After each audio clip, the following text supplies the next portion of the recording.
Hey YouTube, it's been about 4 months and I think this will probably be my final vlog for 2024. I have spent the past few days actually going through a lot of my old YouTube channels and I'm so thankful for YouTube. It's been like an online diary of my life for the past 12 years and I've been able to watch myself literally grow into a woman, and it's been a huge blessing to be able to have those memories. Anyway, I wanted to do this video update to let you know just kind of where we're at in life. So I just got home. Sammy is in his bed sleeping. It is a very rainy and dreary, muggy day here in South Mississippi, but we got Christmas set up. House is kind of looking all the same. Some big changes since my last video is I did find out that I was pregnant again, and that was super exciting. We were just beyond shocked. It was a total surprise. Then what was even more surprising was a few months later, we lost the baby. So it's just wild how God just worked everything out. It was called a missed miscarriage, which means there was no signs, nothing that could have prepared you for it. And you don't find out until you go in for your ultrasound appointment. And it was our second ultrasound appointment. And we are going in to just make sure baby was measuring and there's just no heartbeat.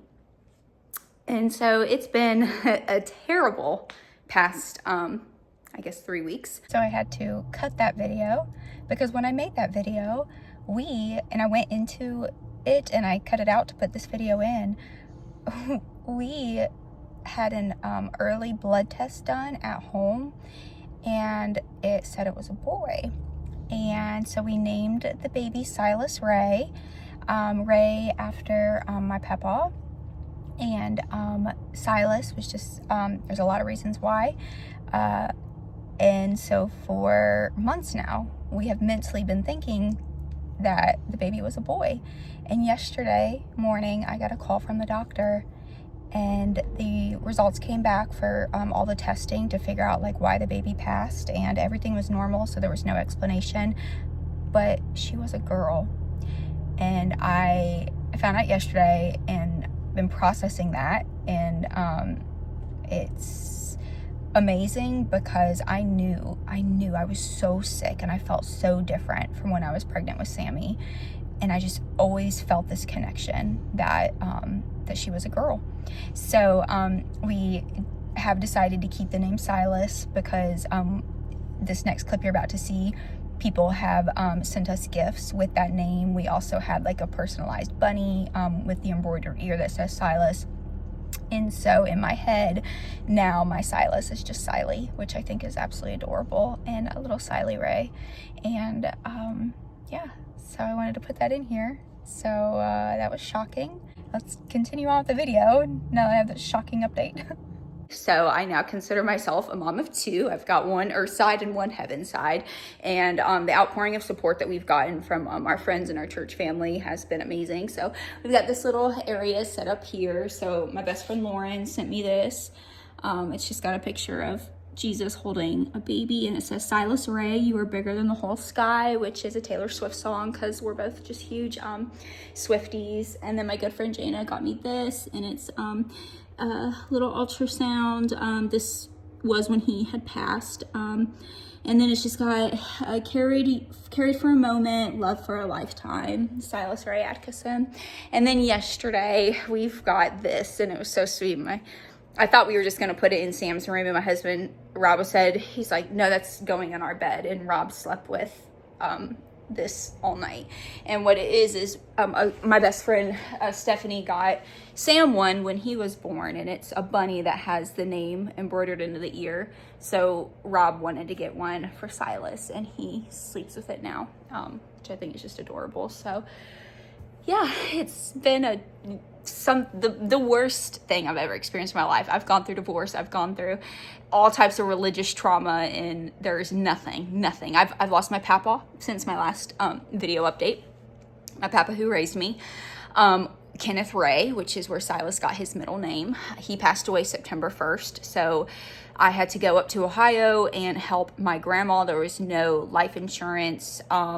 Everything was just a total mess. And he did have a suicide attempt 5 years ago. And the recovery from that has just been a complete, just awful. And the last 5 years is not the papa that I was raised with, but I am still thankful that we had those 5 years to, if nothing else, he got to meet Sam one time. We flew up there when things were starting to get bad, and he got to meet Sam, and I've got some amazing photos of Sam laying with papa, and I know Sam won't remember it, but it meant everything to me that, me only having one child after years and years of fertility struggles. So this is my papa in his final days, and then Sam on his chest. So I am grateful that he got to meet him.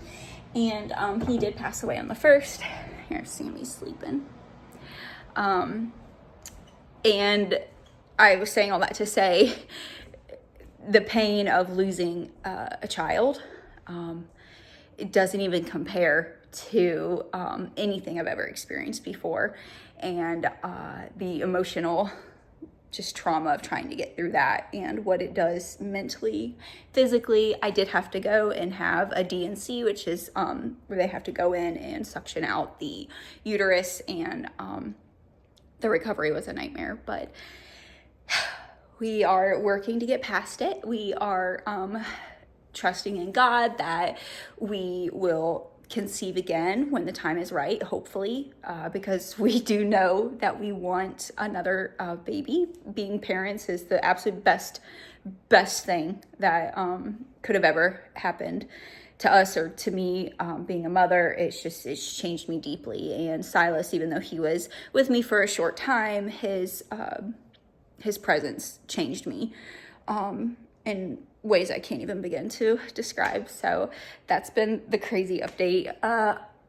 Added this is actually Sam's toy chest right here. So he gets to come and open up this, and he's got all his little toys stashed away because I could not deal with the clutter and the baby toys all over the floor.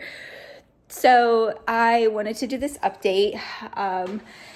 The last one I gave, I was giving a lot of updates on what Rob and I were doing, like with the church and stuff. But my biggest reason for wanting to, I guess, just put this out there, because again, this is like a digital diary for me. And I know a lot of people don't even watch this anymore, but I do know there are a few people that have been with me since the beginning when I was in the Independent Pentecostal organization. And I know that you have followed along on this journey for all that time. And I just realized God just like confirmed to me something that it kind of seems obvious now, but through watching all my old videos and seeing how, I was a part of these youth groups and I was in church and preaching and, helping, phone call, being a preacher's wife, and then going through the church split and finding myself after leaving the church and going through divorce. There was so much sin and there was so much shame that I committed and carried. And I see that so much in my videos. It's probably obviously not something you guys really see or know the details of, because it's not like I got on here and plastered all of my wrongdoing on the internet, but I see and I know. And what's fascinating to me is how I can watch all these old videos and just see nothing but God's grace as I made a mess of so many different things in so many different situations and made so many like just poor choices, physically and spiritually, and for me emotionally. But what is just wild to me, just completely wild, is now today, 12 years later, after basically I started YouTube, and I guess 9 years since leaving the my former life, I guess you'd call it, is that now my husband and I are involved in our church greatly. I'm on the missions committee. Rob and I are Sunday school teachers. We're involved with the youth again. We are plugged into this church community. And my husband, who has never taught, never really been involved like in church as an adult capacity, aside from just going and listening to sermons, I'm watching him like get up and preach to these kids and teach these kids and be so just like, I guess, anointed. And I'm sitting here like just dumbfounded, because what I've realized is no amount of sin that we commit can get in the way of what God's like intention is for us. Because there is no way after the way that my life has gone and the choices that I've made and the sins that I've committed, there's no reason why God would still even have any interest whatsoever to use me as a vessel in any way to represent him. But he does. And I find that really extraordinary, because you cannot outrun the calling that God has on your life. And while many people may think that they know what your calling is and what the right path was and where you should be or shouldn't be or whatever, it's just wild. It's wild to me that God does not care. He does not care what denomination you are, what organization, how you look, like all the outside appearance that I was always so focused on projecting to people. None of that truly matters, because God only looks at your heart. Like, he truly only sees what's inside here. And despite the running and my own obstacles that I threw in my course, despite all of that, God is still like, no, you're gonna be sitting in this church with these youth, being a leader, teaching, being involved, being plugged in, and being an outreach to your community on spreading my like forgiveness and my my word. And I'm just like, you don't need me, you know? But I find that really fascinating, especially watching all my old videos, to where I'm just trying so hard to project that image of being, you know, the proper vessel.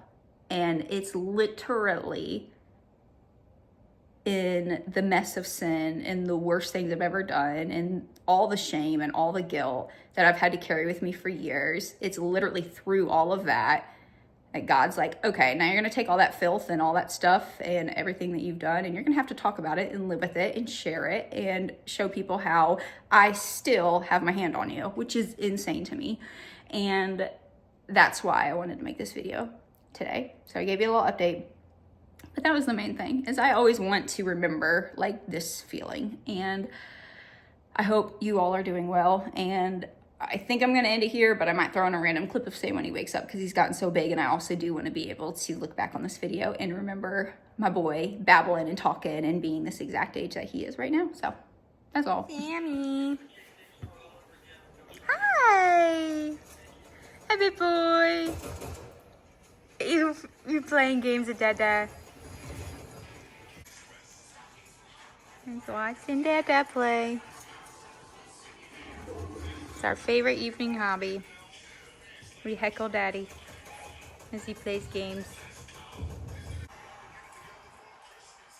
What you doing?